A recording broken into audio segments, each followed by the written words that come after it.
Okay, perfect. So anyway, as reported, I'm Keith, and I'm one of the original 8 kids that started Food Not Bombs.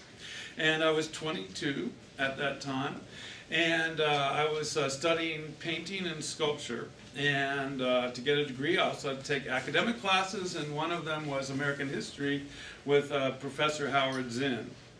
And so he wrote a book called The People's History of the United States. Passed away about 2 years ago, I guess now. And he would talk about these protests he was going to up in Seabrook, New Hampshire to stop the nuclear power station. And so me and my classmates organized what we called an affinity group, and we went up to a bunch of the protests, including the May 24th, 1980 occupation attempt of the construction site. And Brian was a law student at BU, got arrested at this event, and so we had to raise money for his legal defense. And the first thing that came in mind was to do bake sales. So we'd be at the student union selling our brownies and our cookies and everything. And of course we'd make like $3, $4, and we're like, wow, this will never become a defense fund at this rate. And along with doing that, like most college students, we had to make a living in all kinds of ways. And we had a van, old Dodge van, and we had a moving company with this van called Smooth Move. And we were moving this family one day, and they were throwing out a poster that said, wouldn't it be a beautiful day if the schools had all the money they needed and the Air Force had to hold the bake sale to buy a bomber? And we thought, this is fantastic. So we go to the Army-Navy surplus store at Central Square. We buy some military uniforms. We make little general badges. And we go out with our poster and our baked goods, and we tell people we're trying to buy a bomber, help us out. And people would go by and go, wow, you don't really look like soldiers. And we go, well, you know, we're down our luck. We're trying to raise money. And in those days, Ronald Reagan was famous for like a $3,500 bolt for a bomber, where you could go to the hardware store and get the same bolt for 30 cents. So we had our bolt on the table. We say, we're making headway. We've got the bolt. Help us out. And people were like, wow, that's like, seems a little crazy. And then eventually we admit to the fact that our friend had been in jail and we were trying to raise money for his legal defense. And we talked to him about why we were against Seabrook Nuclear Power Station and the nuclear arms race and stuff. And then I was also a produce worker in the mornings at a grocery store called Bread and Circus, which is sort of similar to Whole Foods that we have now. Before that time, they were either, you know, kind of commercial grocery stores or the food co-ops.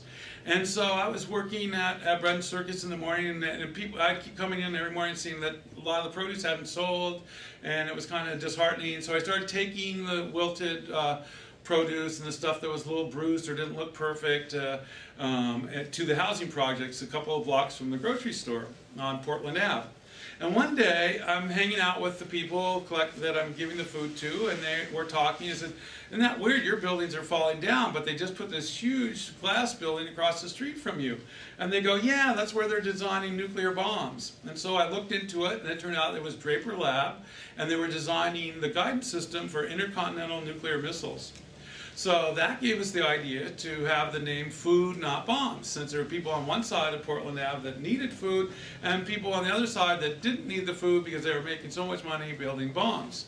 So the next thing that happened is we investigated with this, we started this program called the First National Bank Project.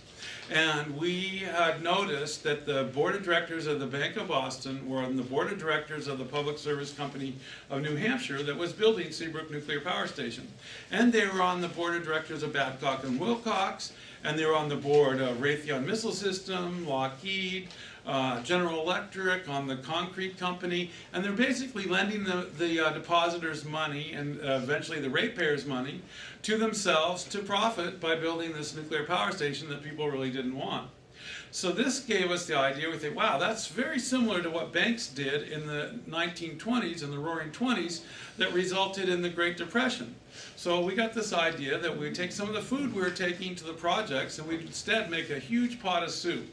and we would get clothing like hobos, and we even got like a little stick with the little cloth bag with our belongings in it, like you'd see it in the movies, and we thought, okay, we'll make all this soup, and we'll go down and to the stockholders meeting at the South Station outside the Federal Reserve Bank, and we'll say, look, at the policies of the Bank of Boston could lead to a future where people might have to stand in line to eat at soup kitchens. And while we're making all this soup, we're going, wow, I wonder if we don't have anybody coming to this meal. We have this beautiful organic stew. Maybe we should go find some more people. So at midnight, I went to the Pine Street Inn, and I gave a little speech to the guys living there. And they were like, oh, this is so cool, a protest like the 60s, way to go. And so the next thing you know, that at lunch the next day, all these guys from the Pine Street Inn show up, and business people come by, and they start hanging out with us and talking to us about our information. We had a brochure we made that showed all the connections between all the board members, and we had the statement about how if they continued in these investment policies without oversight, we could lead to an America where people would not be at a street performance eating at a soup line, but will actually have to eat at soup lines. And so a lot of the people were really shocked that we're even doing this, and some of the stockholders gave us a middle finger, but others said, yeah, this bank is terrible. And a lot of the business people were like, man, we've never seen anything like this except for in the movies. This is incredible. And the homeless guys were saying, wow, you should do this every day. There's no food for people living on the streets of Boston. So we were washing up all the pots and pans, and we went home and cleaning up, and we were talking about what an amazing day this was, and we decided, why don't we just quit our jobs and do nothing but this? So I gave 2 weeks notice to my boss at Bread and Circus and asked if I could keep picking up the produce, and he was like, that's cool. And so before long, we set up this whole distribution route where we go around the city to all the food co-ops, bakeries, and other natural food stores, and we pick up all the produce and bread and stuff that they couldn't sell. And then in the middle of the day, we would show up at housing projects, at Rosie's Place, the battered women's shelter, the daycare centers, and so on. We have this a whole scheduled route, and we drop off all the groceries to those people. And then in the afternoon, we would start making food, and we would go out to Harvard Square or the Boston Commons with literature table and food, and we'd dress up in costumes, and we would do puppet shows, and we had friends that had drum sets, Bobby and Sue, and they would drum and get a crowd together, and we would do performances, and we made we had these little Super 8 movie cameras we got for $5 at thrift stores, and we make movies about different things like promoting organic gardening or solar power or protesting the war in El Salvador or the nuclear arms race and all these different subjects. And then sometimes we'd be invited to come and bring food to New York City or to Washington, D.C. to feed the big protests. And we even sailed a bunch of our food in the walk-in refrigerator of Greenpeace ship, the Rainbow Warrior, up to a protest in Portsmouth, New Hampshire. So that's the kind of stuff we were doing in Boston, and it was like a real blast. We had a refrigerator in City Hall, and we were really well supported by the community, and it was a ton of fun. And then in 1988, I moved to San Francisco, and when I got there, we actually, the Boston group, got a grant from American Peace Test to feed the protests at the Nevada test site in Yucca Flats, Nevada, or Mercury, Nevada. And so we took that money and we bought tables and big stainless steel pots, and we bought a huge tub of miso because we'd read in the book of miso that the monks that were making miso near Hiroshima and Nagasaki didn't suffer the effects of radiation poisoning. We thought that would be a good meal to be handing out at a place where they're doing underground nuclear tests.